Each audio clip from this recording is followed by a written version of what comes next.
uKhuzani nama-views ayi-fake futhi akalelwe indaba amangala yezwa. Othi kuchazela uKhuzani. Weboy, wemfana omncane,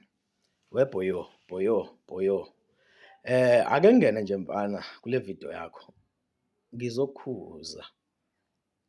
Ngithi ake ngikukhuze nje mfana njengobhuti omdala, ngizokukhuza mfana.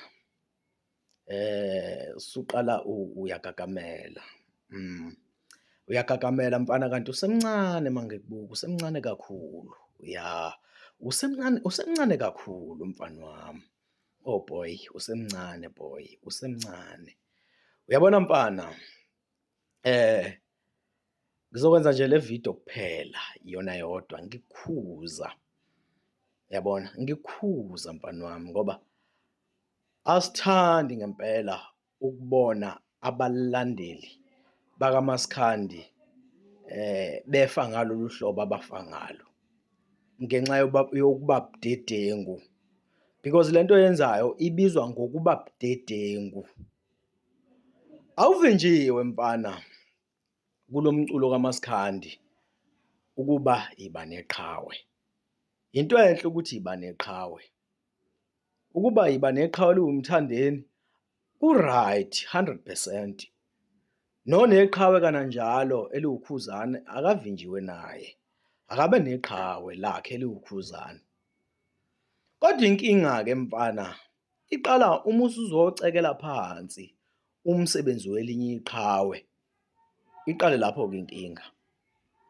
Uphakamisa iqhawe lakho nje liphakamise kahle ngaphandle kokucekela phansi omunye umsebenzi welinye iqhawe lomunye umuntu, ngoba ngalesikhathi ucekela phansi umsebenzi welinye iqhawe lomunye umuntu, uthini ngalowa muntu?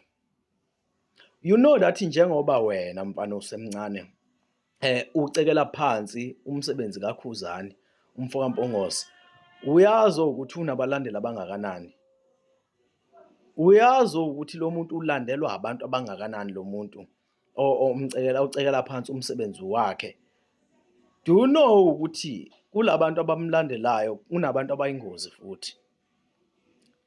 Do you know ukuthi if uwumlandeli kaKhuzani ucekela phansi umculo noma ucekela phansi umthandeni unabalandeli abangakanani? Ufika kanjani kubalandeli bakhe umthandeni mfo kaManxele? Awuvinjiwe mfana, njengoba ngikukhuza nje. Awuvinjiwe ukuthi iba neqhawe futhi ulincome uliphakamise ngomculo walo. Kuhle kakhulu lokho. Kuhle futhi nokuthi nje nizinsizwa njengoba ninamaqhawe ningcwekane nje nidlale kudlalwe. Siyayibona lo mdlalo kaMaskandi wokudlalisana ngamaqhawe. Ayinankinga leyo nto. Kodwa inkinga iqala musucekela phansi umsebenzi welinye iqhawe. Hayi kuyaqala-ke inkinga lapho, uyabona? That is why kunabafowethu namhlanje esebalala. Kubuhlungu ukuthi balala ngale ndlela abalala ngayo. Inhlali bathatha iyagijima mfana. Iyabathatha abafana abancane. Usala umndeni usemanzini amnyama ngenxa yoba budedengu. Uyabona kungcono mfana omncane mawukuthi inhlali abathatha iyakuthatha ikuthathela ukuthi ulwela impilo yakho. Kubuhlungu ukuthi inhlali bathatha izokuthatha nje kanti ubulwela into engahlangene nawe, ulwela impilo yomunye umuntu. Ngiyakukhuza-ke mfana, ungayilweli impilo yomunye umuntu, iba neqhawe kodwa ungalweli impilo yalo ngokuthi ucekele phansi umsebenzi womunye umuntu.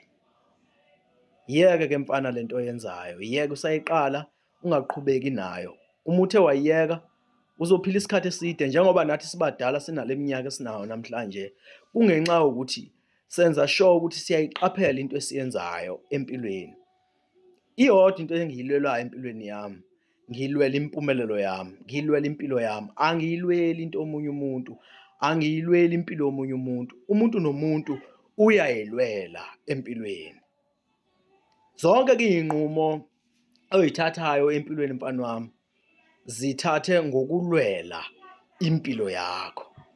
Qhubeka uye phambili ngempilo yakho. Ngiyazi ozakwenu olandela nabo iqhawe lakho abanye babo abangawusebenzisa umqondo bayokuphusha bethi yenza lento.